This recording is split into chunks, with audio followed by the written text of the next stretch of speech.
Take a deep breath. Know that you are loved. Take a deep breath.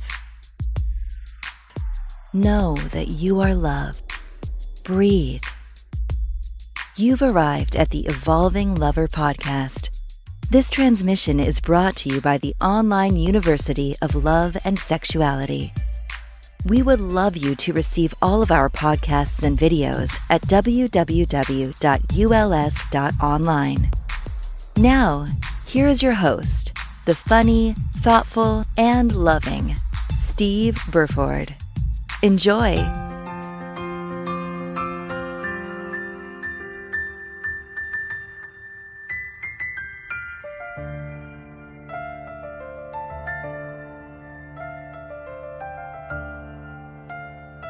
Today on the line, we've got Sasha Cobra speaking to us from Bali.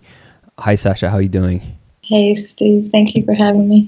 So, Sasha is someone I've wanted to get on for quite a while now. I know she's been traveling around the world doing her weekend 2-3 day workshops, which she can tell us more about in a moment.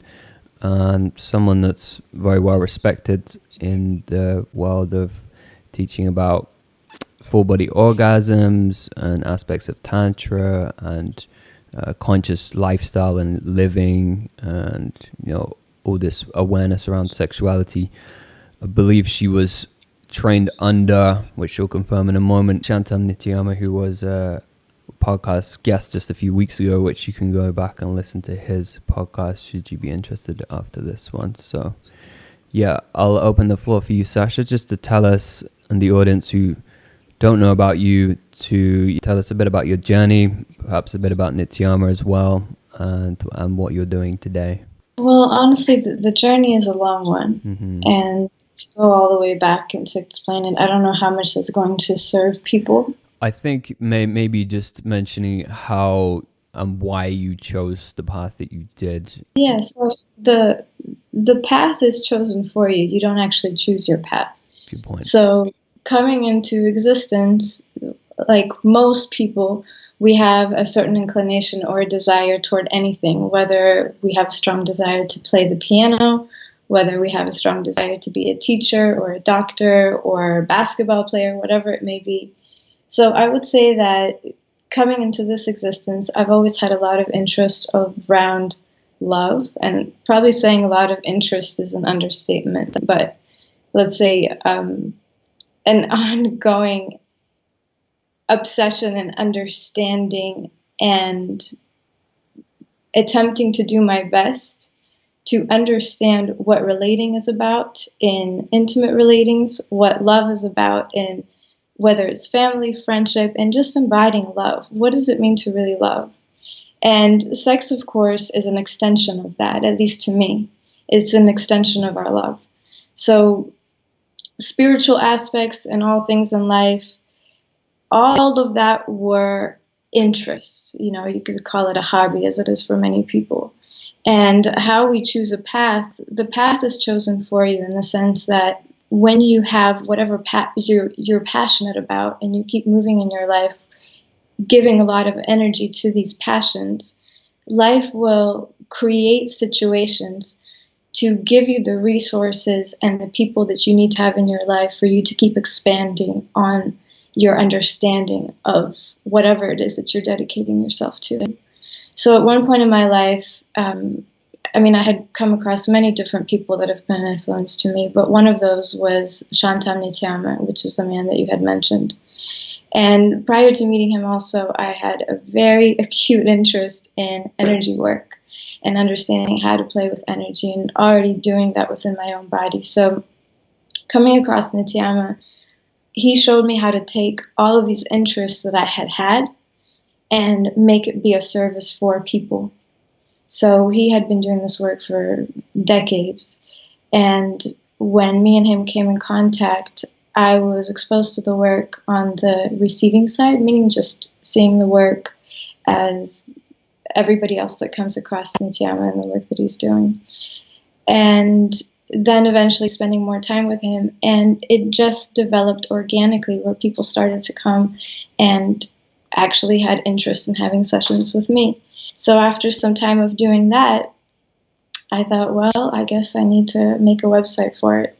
And it just kept developing, and people started to invite me to different places for talks and speaking at conferences and workshops. And it really was such an organic, just an organic process to where I am today now. Nice. And on that note of the path choosing you, were there certain indicators? I mean, for me, because people listening may or may not be living the life that they think they should be living.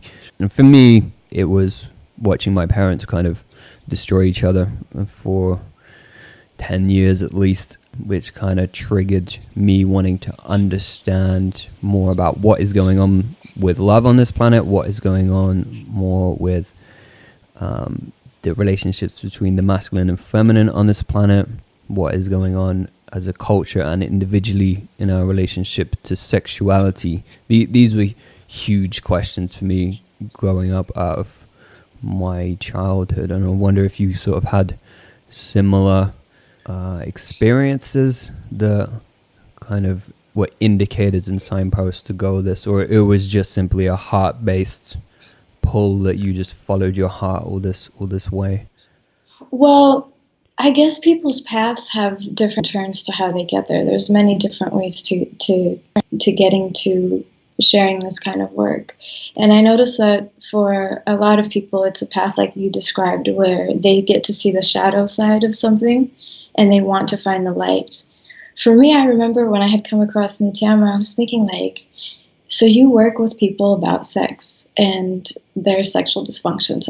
And I remember thinking like, where do you get your clients? You know, and actually thinking that who on this planet, like how many people do you actually come across that don't know how to have sex? To me, it just seemed like such a natural thing.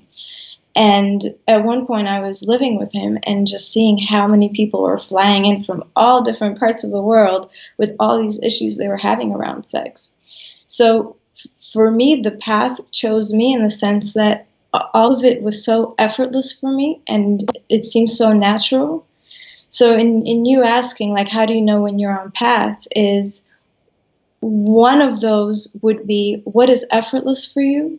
What is natural for you? And what are people coming to you for consistently and finding value in what you're sharing for their lives? And that's kind of how it happened for me, that whenever I would have conversations with people, it gave them so much value. And for me, it was just a conversation. And then I realized people want to pay me for these conversations. So the work and it being created into a business really was developed in that way. It was because I can't shut up about these topics. Whether somebody's paying me or not, I'm still talking about it. So life is very generous in how it provides abundance for us in what we are, quote, gifted in, or what we came here to be and do. Mm-hmm. So I would say that for people that are looking at, am I on the right track? Is this my life purpose?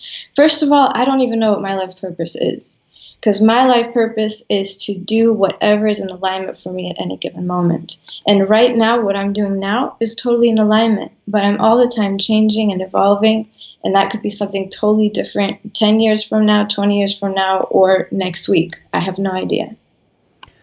But the most important thing is, are you doing whatever it is that you're doing in your life with your heart in it?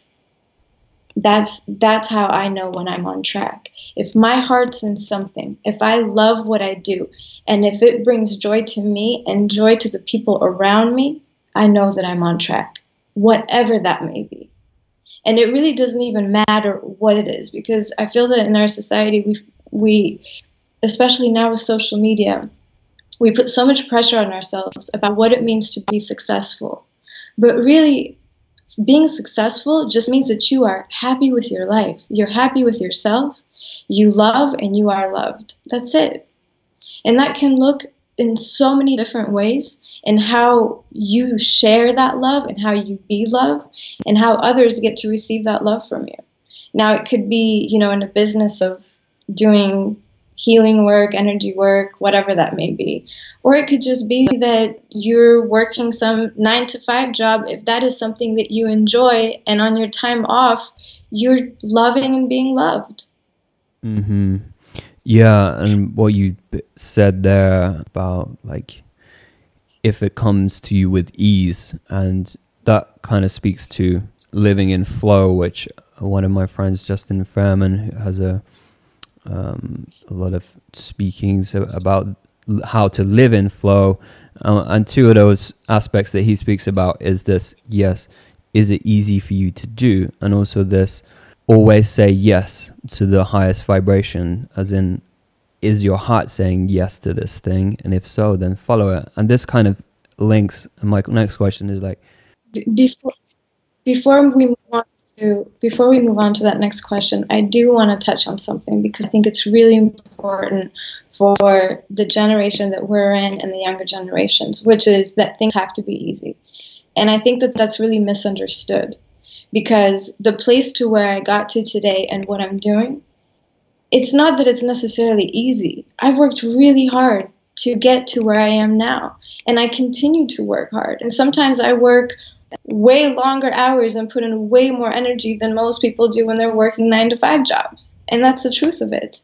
But is my heart in it? Because doing something for 1 hour when your heart's not in it, that's really hard. That's just difficult. It's exhausting.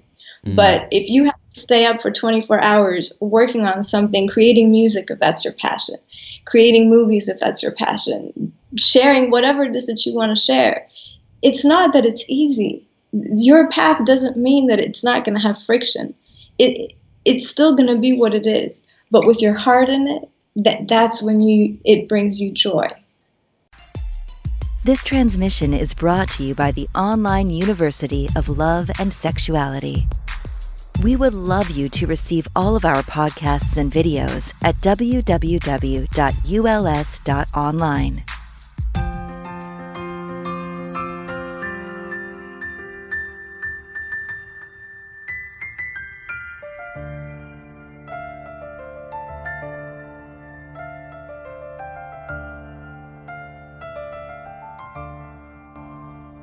yeah, I fully agree with all those statements, and as well as if you want even more motivational statements and guidance on that, especially if you're starting your own business, I fully recommend checking out the work of Gary Vaynerchuk. He's someone I follow, and he speaks all the things that Sasha's speaking about, and he's running a $500-600 million business, and just is so passionate about the younger generation growing up to work hard, do what they love, and like don't complain, just do. Yeah, and I know who you're speaking about, Gary. Mm-hmm. You know, and I've actually watched some of his YouTube videos. Cool. And I think it's beautiful how much heart he's got toward younger people. Just telling them, you know, get off your ass, do something. And whenever I see his videos, I always think, man, would I love to do a session for that man?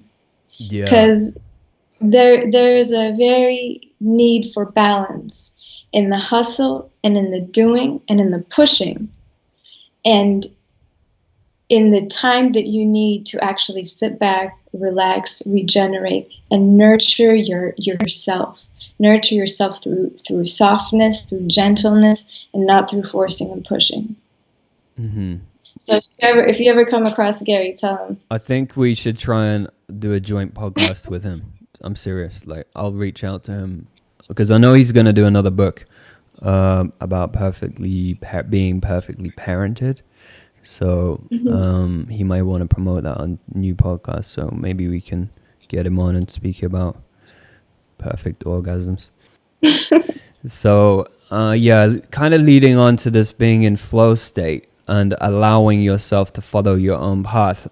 What do you think the correlations are with how we experience our own orgasm? I know it might be a difficult question to answer because you might actually need kind of almost statistics to prove it to someone, of like someone who is allowing orgasm to flow through their body when they're in a sensual sexual state, and someone who's, you know, living the life of their dreams.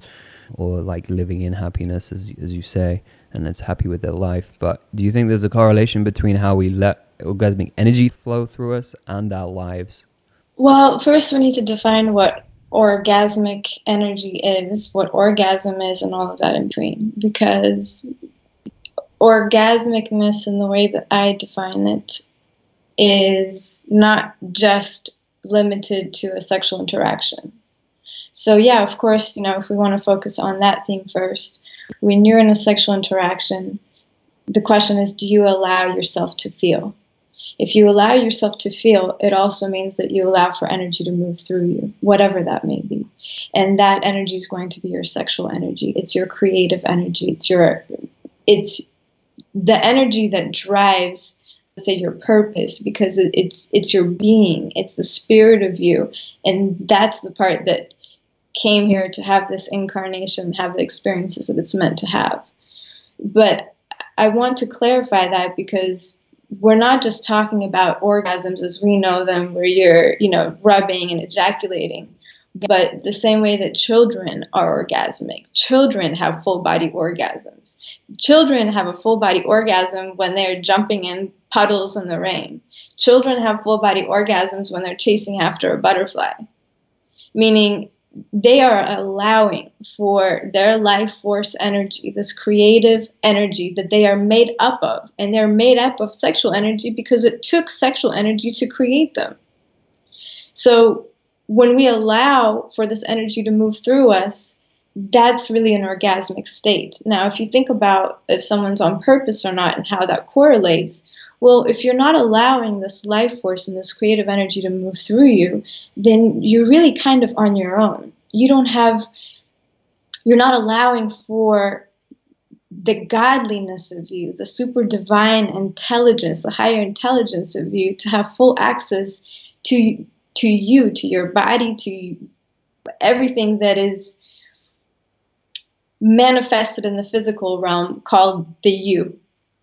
And without that, it's going to create more of a struggle for you to move forward in life, because there is a disconnect from the energy that you are in connection to all of existence. So we're one drop out of an ocean. I'm sure you've heard that statement before, but you're really a drop in the ocean. So when we make an attempt to disconnect from our life force energy by really deadening ourselves, creating blockages and having so much resistance to life, you disconnect from all of the ocean. And if you're unable to stay in connection with the liquid drop of you, you're one and the same as the ocean itself. So now you have support of all of existence. Everything around you is interconnected in interaction with you to support whatever you came here to be and do on the plane. So that link between orgasm and the flow state of like being linked to everything that you do, you're saying it does have a link? Everything. But we're talking about, I'm going to say, less about orgasm and more about your aliveness. Orgasmic state, your ability to experience orgasmic states are just a byproduct of your aliveness. And the more alive that you are, the more colorful your life is, meaning the more abundance that you have, the more juiciness that you have, the more joy you have, and the more effortless it is for you to stay on path. Not because it's easy, but because it's effortless for you to stay in alignment with yourself, being so connected to your spirit, to this energy. Yeah. What I'm kind of hearing is that for people listening, and even myself, like you're saying, there's kind of a spectrum of orgasm, of these orgasmic states, where you say a child can be in a state of orgasm, dancing in the rain or jumping in puddles. And then for me, I mean, I can relate to that for sure. But then on another scale, and as I'm sure you're there as well, on the advanced scale, like I can have 15-minute, I have done 15-minute, but it could be an hour, to be honest, of like my third eye on my forehead, just having a complete brain orgasm where every single neuron in my whole brain is like on fire and connected with the universe. And I certainly didn't have those as a 3-year-old. So is this like a new way of thinking about orgasm, where we can live in a state of orgasm like an alive child, and then we can have all these quote unquote orgasmic experiences on the upper scale, on the advanced scale of physical orgasm? I mean, first of all, I'm not really sure what I'm not you and your experiences that you're sharing about of having this brain orgasm. So I don't know what you're referring to, because I'm not the one having the experience. But we end up being so deadened as adults, so shut down as adults, that some states that are very natural states for us to experience become these psychedelic, amazing states versus something that is a natural way of being. And I share that because when I started to experience more of these high frequency energetic states, and also the way that I see them being experienced by people that I come across, also on my YouTube channel. I don't know if you've seen videos that I post a full body orgasm. Yeah, I have, yeah. Full body TV. People externally show so much movement and so much, shaking of the tension out that they have in their body, just in allowing for this energy to flow through them. But as you stay longer in these states, your capacity to carry energy and to have this energy move through you keeps expanding. And when it keeps expanding, particular states that may feel very intensely orgasmic to some people end up being a natural state for oneself. Do you understand what I'm saying? Because your capacity to even feel pleasure will expand. This is a no joke reality situation. And when I share this with people, which I'm about to share with you, most people have a very difficult time believing it. But there have been many times in my life where I have been giving oral sex to a man, and in the process of him feeling intense pleasure where he's going, he will actually completely leave his body, stop breathing, completely knock out. And most of it is because we're so shut down in our everyday life, we're so dead walking around, that just creating so much energy in the body, generating so much energy in the body, feeling so much intense pleasure is overwhelming to the nervous system. You ever seen those viral videos of people on roller coasters? And when they're on the roller coaster, they go up and they start screaming for one moment, and then they actually totally pass out. Mm-hmm. They completely lose consciousness. You ever seen that? Yeah. The feeling is overwhelming. So their awareness just can't handle it, and it leaves. Now, I have been many times in situations where I'm giving oral sex and the same thing will happen to the man. So the feeling is so overwhelming because most people are so unaccustomed to feeling so much intensity that they will totally lose consciousness, completely fall out. And then all of a sudden they come back, just like you see on the roller coaster, and they don't even know what happened. Wow. The only difference is that on roller coasters, they tend to come back pretty fast. And I've had men fall out for minutes. I mean minutes. Where they're just gone. And when they come back, they have no recollection or no understanding that they were even gone. They realize they're coming back from someplace, but they don't even realize that they were gone for minutes. Yeah. So as your capacity to feel increases, as your capacity to feel intensity increases, then what may look like a very intense orgasmic state to somebody where they're flailing all around and making all kinds of sounds and shaking, you'll just feel energy moving through your body. You could feel a lot of intensity without it appearing to be a big deal, meaning it becomes a natural state versus a shock to the system. Yeah, no, I've certainly found by opening my orgasm throughout my body that I'm certainly releasing trauma that was probably built up, because for most people, when they're not aware, I think it was Dr. Peter Levine in Waking the Tiger who said it, that, you know, we as humans trap so much trauma in our bodies, and we don't have a conditioned response like an antelope would if it was being chased by a lion in the plains of Africa. That antelope will shake if it was going to get away, so it wouldn't hold the trauma.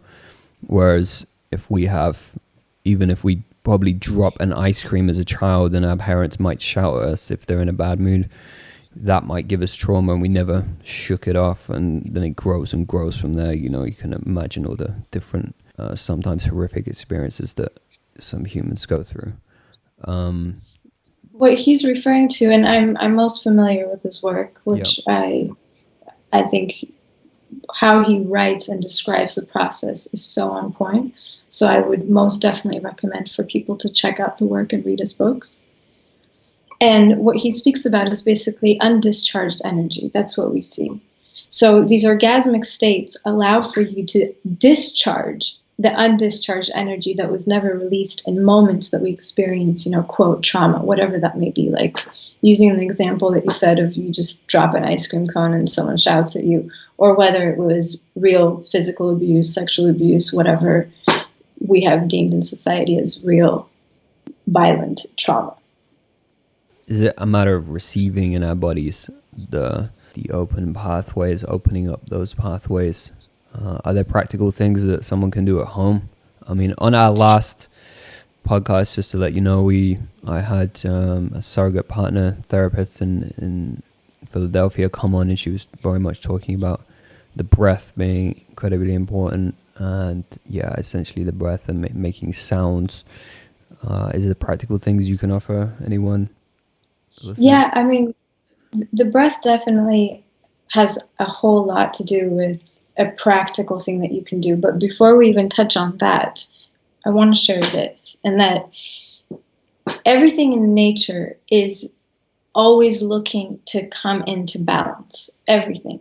That also means that our bodies, no matter how out of balance they may be, are always looking to be in balance. So if an individual is carrying trauma, which is basically everybody that I have ever come across on the planet, just being in this existence, living in the societies that we live in, is a traumatic experience to whatever degree.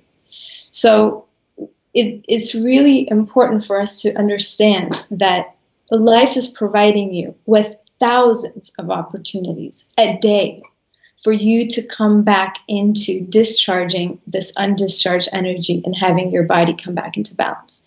The thing is that the way that it gifts us with these opportunities are usually not the way that we like to receive life's gifts. Meaning, we get triggered all the time.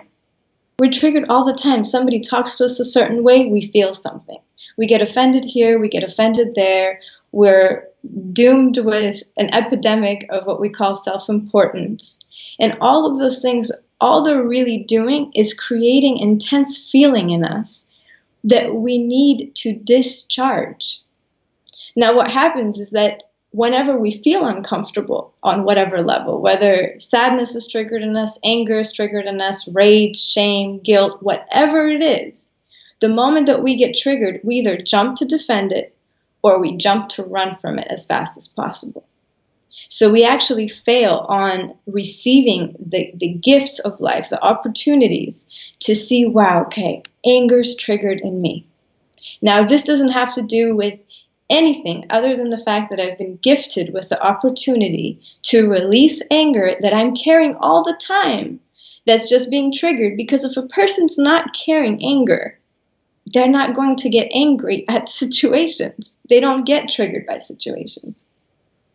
So the moment that anger is triggered, that's an opportunity now for you to allow the full feeling cycle of that anger to complete itself so that that energy can move all the way through you and transform into something else. And that's what Peter Levine speaks about.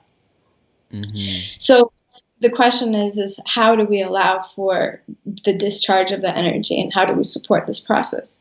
And it's exactly what one of your speakers had shared. Breath has a lot to do with it. So we learn to hold our breath as a way of controlling how much we feel and how we feel. It's a way of shutting down and stopping this movement inside of us, energy moving inside of us, so that we feel less. So in the moments that we feel anger, instead of contracting our bodies, holding our breath, what we really need to do is excuse us to a place where we can be alone if there's an opportunity for that, whether it's a public restroom in a restaurant, if that's where you are, whether it's you even getting home after that dinner at a restaurant and you are alone in your house and that anger is still just right there on the surface, and you give yourself the opportunity to lie down, to breathe into your body, and allow for this anger to keep building and intensifying and getting so big until it actually releases. And what that may look like is that people really need to learn how to allow for things to come out and release stuff using their voice, opening up their throats. You know, it's, if you even look at the body, the mouth is like a doorway, it's an opening. And we have been so conditioned and so well taught to close that door. We've been taught to be quiet. We've been taught to say things when we don't want to say them. And we've been taught to not say things when we do want to say them. So at the times when these feelings arise, it's very important for an individual to relax their throat and really allow for the sounds to come out. For most people, you know, and they have primal scream therapy and things like that for a reason. Most people have got some real loud sounds that need to come out of those bodies just for the body to open up and rebalance itself. So it's a process of, first of all, refraining from running from uncomfortableness. And the second part is being courageous enough. And also, of course, understanding the process to allow yourself to express and feel whatever it is that you are feeling so that it can be discharged from the body. Yeah, some really great points there for everyone listening to pick up on. My next question is around... Yeah, well, actually, no, it's not really a question. It's what you were speaking to also speaks to the fact that we also have quite a lot of shame around expressing emotions, and as well as with our sexuality, we don't often allow our partners or even our children or friends, I'm speaking particularly of men, to allow themselves to express these emotions. And it's important to note that we have to drop the shame as best we can around this expression of ourselves, even if we have to go in a room on our own and do it in front of no one else. Exactly.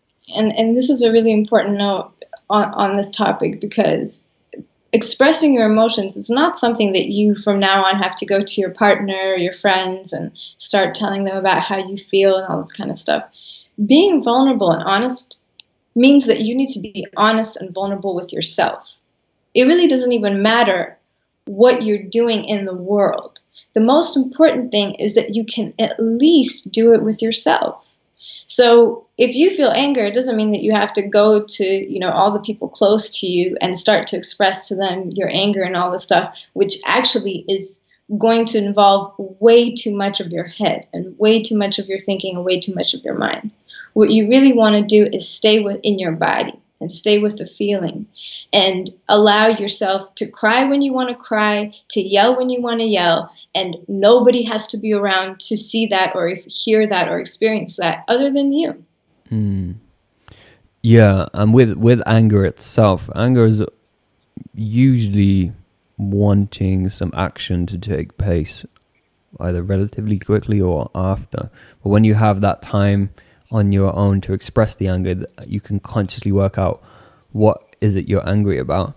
For example, you might be angry at the state of your own government in your country, or the way that women are treated in a specific part of the world, or whatever it is, to go and work out that anger, or even if it's anger with your partner, to like actually consciously work out what the next right action is, because too many actions in this world are coming out of, you know, just fiery anger with no contemplation of the consequences or how it might affect others, how it might affect yourself in the long term. So yeah, my 2 cents on that. I don't know if you've got anything to add. I understand your perspective on being angry at the government and being angry at how women are being treated and being angry about a lot of things that are happening all around us. And trust me, I have definitely been known to get angry about injustice. And the more that I am here looking around and understanding what life is about, the more that I realize that that's not the way. It's actually a trick. It's tricking you into having a frequency that is destructive in itself.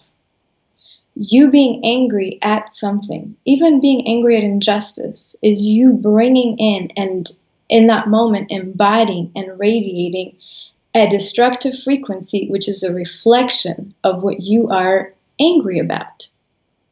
So the only real solution, the only real way to protect yourself, to be here, and to really truly embody love is doing exactly that, embodying love. And love never hates. There's different types of loves, of course. There's love, which is the opposite of hate. But then there's love in its truest form, in its purity. And that love is unconditional. And that love is full acceptance. And I know it sounds crazy to accept a lot of the madness and a lot of the craziness that's happening on the planet, but the real solution to anything that is of a lower frequency is to bring a higher frequency to it. It's never to actually vibrate in the same lower frequency. Mm-hmm. Do you follow what I'm saying? Yeah, for sure. For everybody listening, and I know that people won't understand the message because I didn't understand the message, and I'm actually still learning the message. I'm not a full embodiment of what I'm communicating to you now. It's a process for me.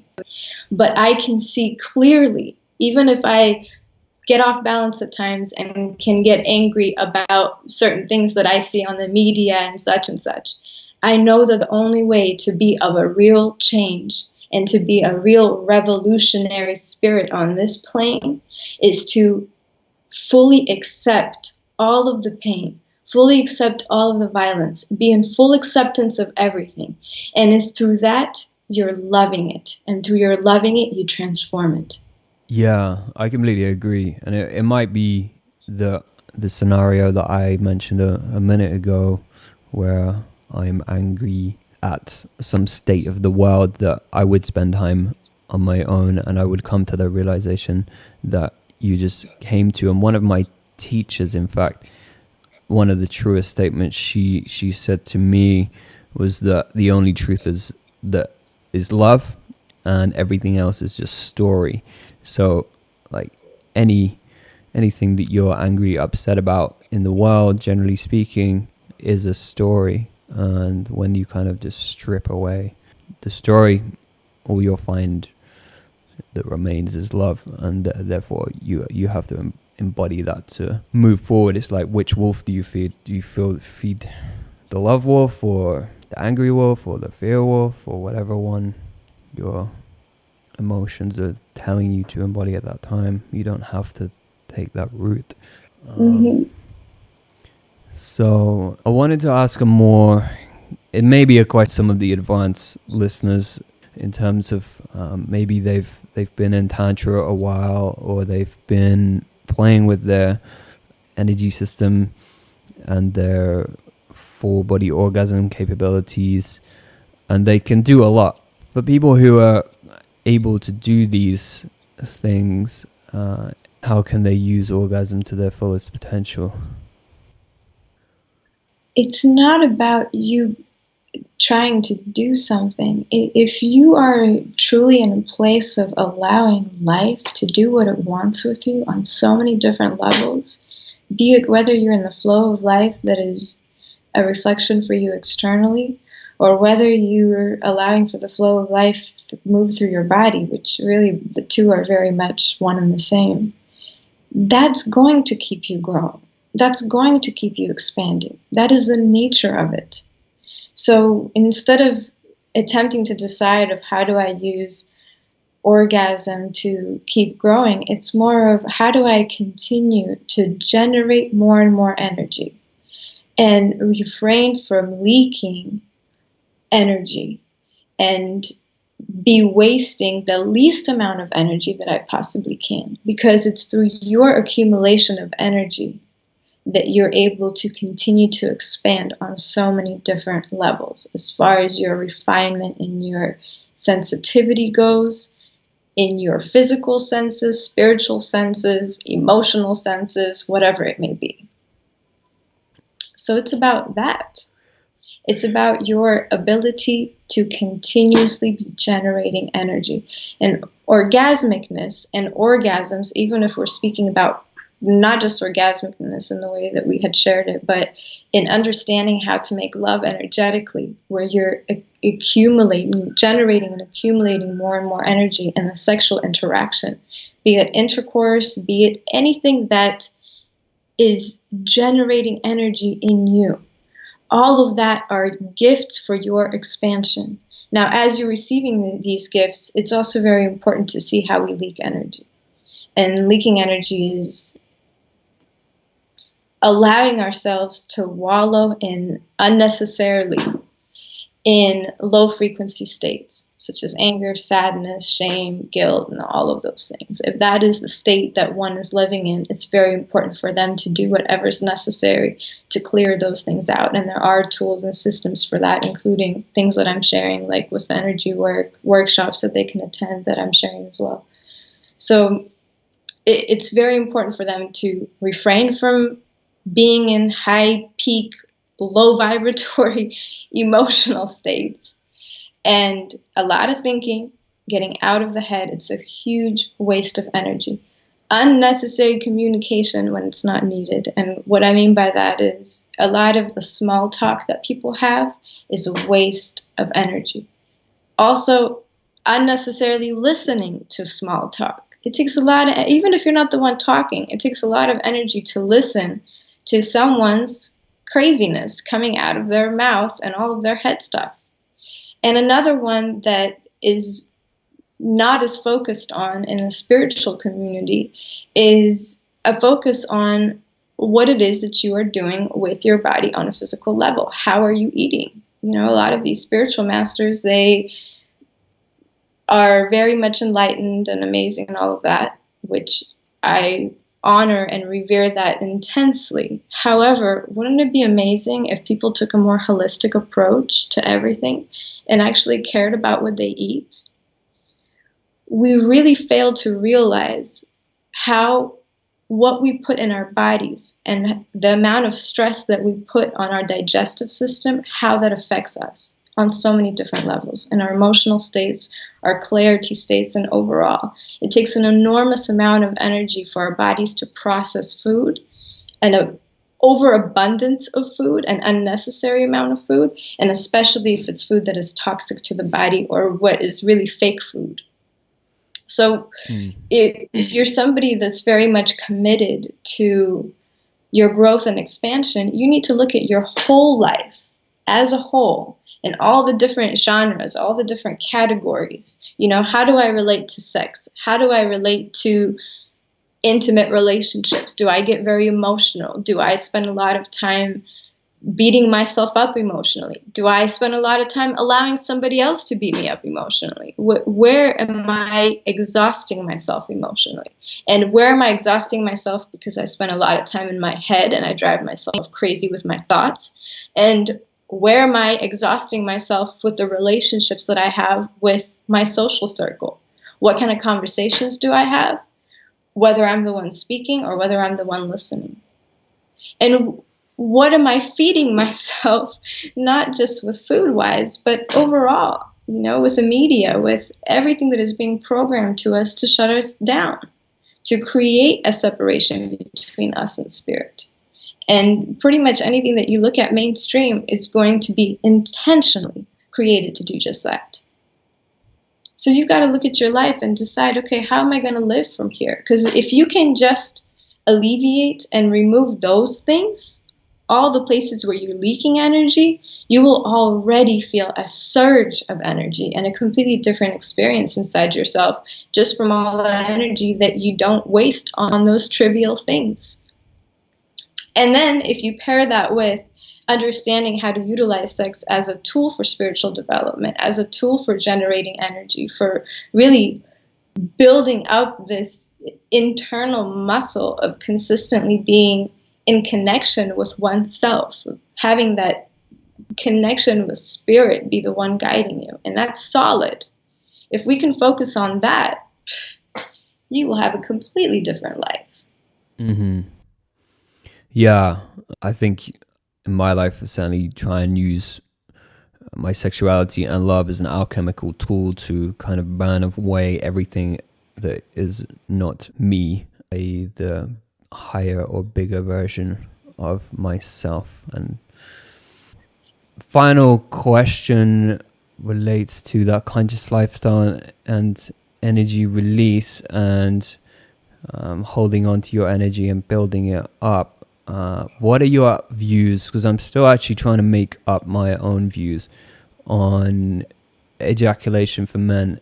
I know for the beginner, I certainly recommend someone who's not able to do have ejaculation control, that they refrain for at least 2 months or 3 months to get a hold on what it feels like to hold on to their seed and their energy and their life force in that way, and use their breath, use their body, go to a session with someone like yourself or go to a workshop like the ones you run, which we'll talk about in a moment, to really feel what it's like to have these other experiences without the need to ejaculate. But then once they've mastered that, I'm saying it's really their own choice, because some tantric masters say, I only ejaculated once last year, yet you see on a scientific level, scientific proof around or research around prostate cancer, and them recommending, there was an article recently about recommending 21 days a month you should be ejaculating, which seems too much for me. But I think it's like you should ask your own body. This is my policy of like, if I'm telling someone my views on it is like, okay, ask your body what it wants to do. Does it want to ejaculate? And if it does, then maybe make some intention before it. But because you are literally putting your seed out in the world, and if you have some intention behind that act, rather than it just being like a nothing thing, you can use that in a powerful way when you do choose to do it. Do you have any specific viewpoints on it? I'd be interested to know. Sure. I mean, first I will say that although there's some very interesting medical research that scientists and medical professionals do, there are also many medical professionals and scientists that are too much head and not enough holistic understanding of life. And a lot of information that has been fed to us for generations has been unhealthy, counterintuitive, and in most cases is revealed to be something completely in contrast to what they once said was the best thing for us.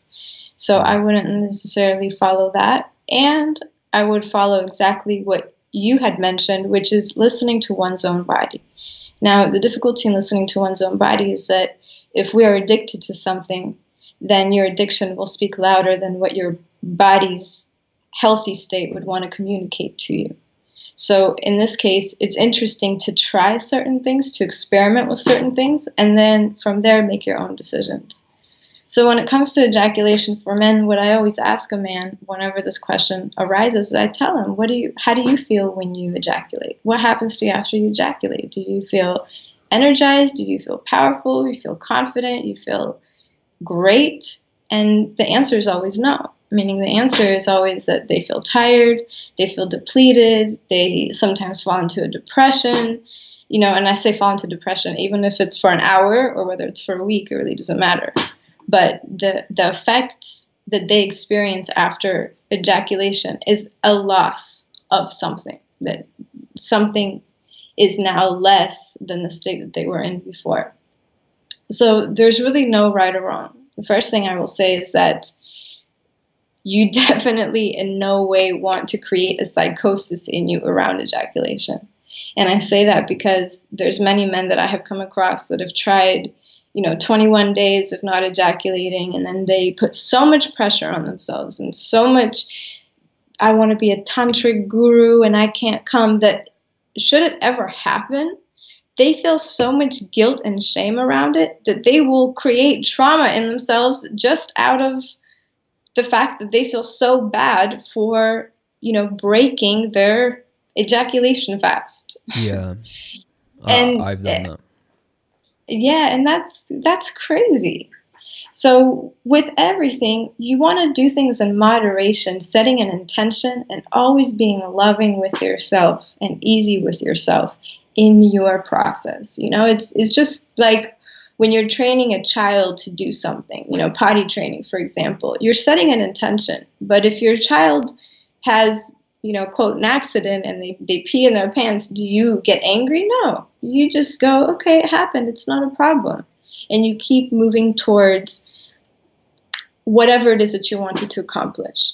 So as many men know by their own experience without any scientific research, they lose energy from ejaculating. There's nothing wrong with them ejaculating, but if they want to keep accumulating energy and using this creative energy towards something else, then they probably will want to have the decision of not leaking energy from that aspect of their life, not wasting that energy. If there is a time that comes and they want to ejaculate, please enjoy it. Please do it fully. Please go into it 100% so that you at least enjoy your life, should it ever happen, and then come back to making the decision you want for your life, whatever that may be. And if that's accumulating energy from your sexual interaction, then refrain from ejaculating. But I definitely don't think it needs to happen from a place of craziness, as a lot of men will create when they get fixated on this. And the other part is that a lot of the communication about how to control ejaculation, I find it to be very unnatural to the flow of the body. So a lot of men have been taught to contract their genital area, and all that really does is create a lot of stress in the body and internal conflict in the body. Controlling your ejaculation should happen through relaxation, not through tension. Yeah, I agree. I've never understood why people say clench the PC muscle or anything like that. I've never done that. So with me, it's all been about the breath.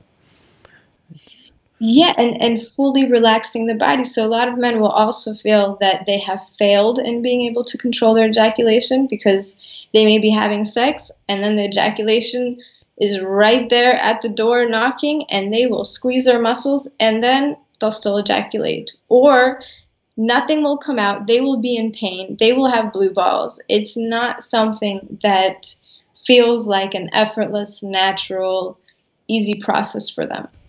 Yeah, I know. Just to know on that, if people are trying to practice not ejaculating, don't do too much standing positions if you're in a highly aroused state, because your muscles in your butt and your legs or anything that's like needing muscular strength, that's it will cause you to tip over the edge much easier from my experience. And the other thing that's very confusing for a lot of men and why they feel that they fail at attempting to control their ejaculation is that most of them still think that sex is what they have seen in pornography.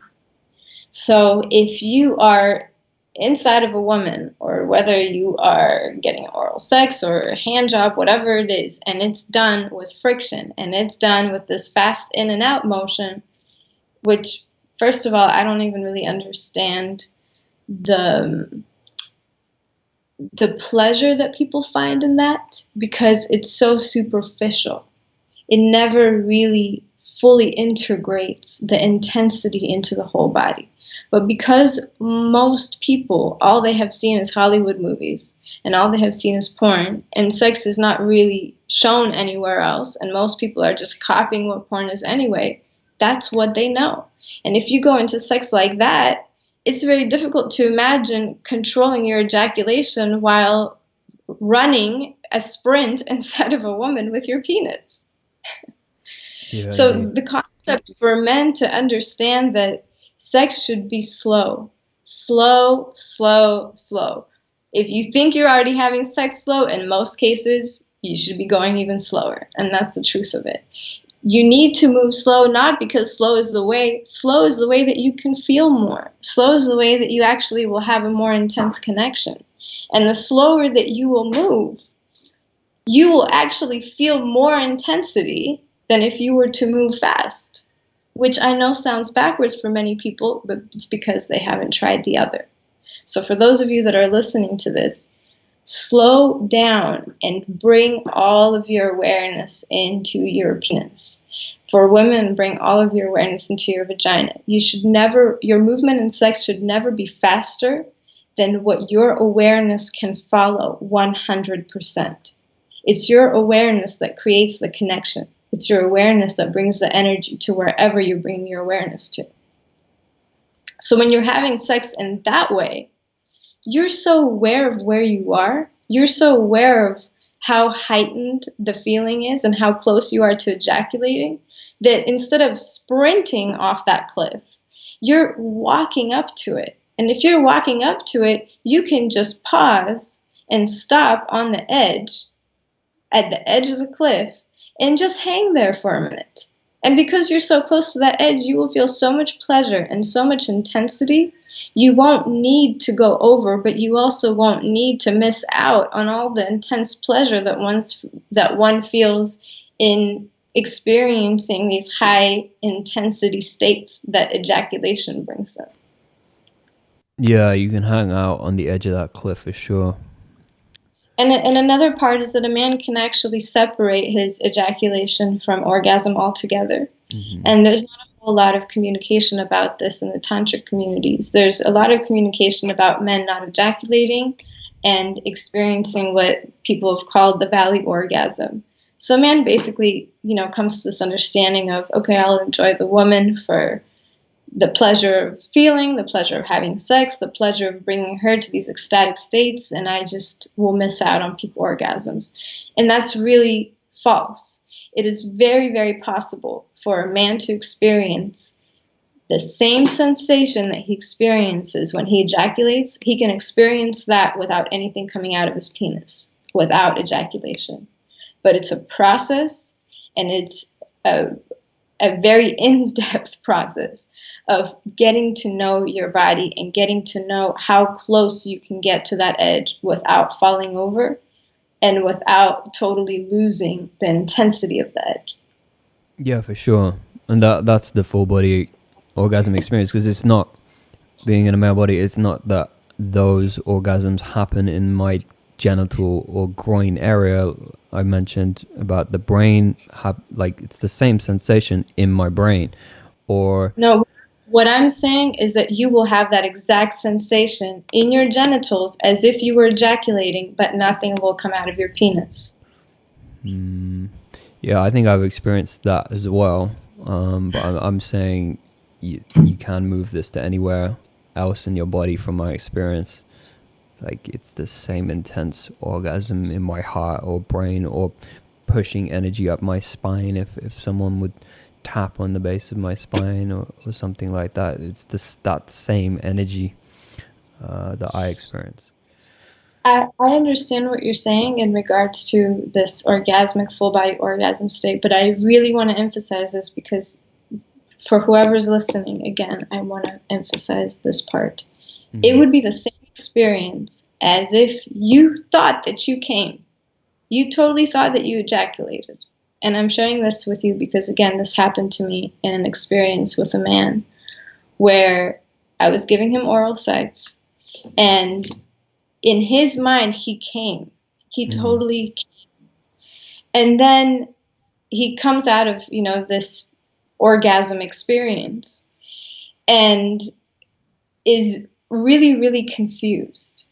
And I tell him, there's nothing that came out of your penis. He didn't believe me. He's looking around all over the place trying to find the cum. And I told him, there's nothing that came out of your penis. And he said, no, but I came. And I said, I know that. But it's possible for a man to come without ejaculate coming out. Mm-hmm. So it's not just... yeah, so I'm thinking back to, last week I did experience the same thing. So yeah, I totally agree it's possible. Yeah. For sure. It's not exactly something you can aim for doing. It just can happen. But yeah,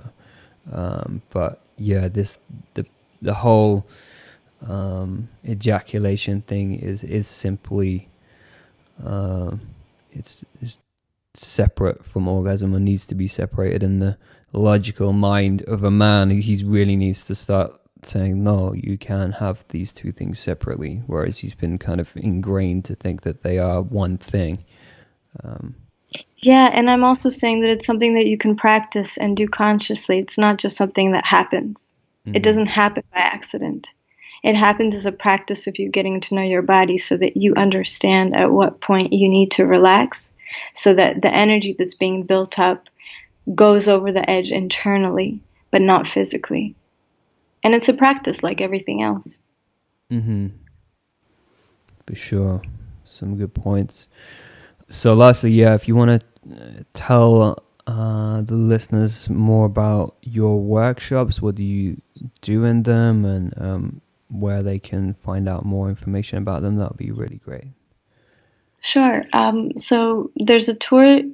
I offer a variety of different workshops, but the tour that's happening this year it's a workshop called Seed of Transformation, where there's energy work involved on both days of the workshop. So it's very much created to serve as an alternative for private sessions and a very transformative experience. So you can find more information about the workshops, the dates, and all the locations, which the tour that's scheduled now is a European tour. And the website is sashacobra.com. So all the information will be found there.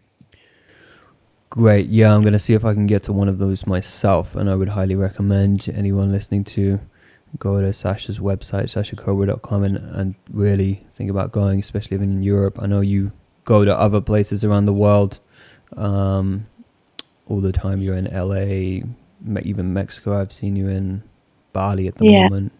So there's plenty of opportunity over the course of 12 months, depending on when you're listening to this, to see Sasha in person and experience what she does. So highly, highly recommend it. So thank you so much, Sasha, for your time. It's been an honor and a pleasure to have you on. You are most welcome, Stephen. Thank you for having me. Again, thank you, and for your patience in getting me on the show. This transmission is brought to you by the Online University of Love and Sexuality. We would love you to receive all of our podcasts and videos at www.uls.online.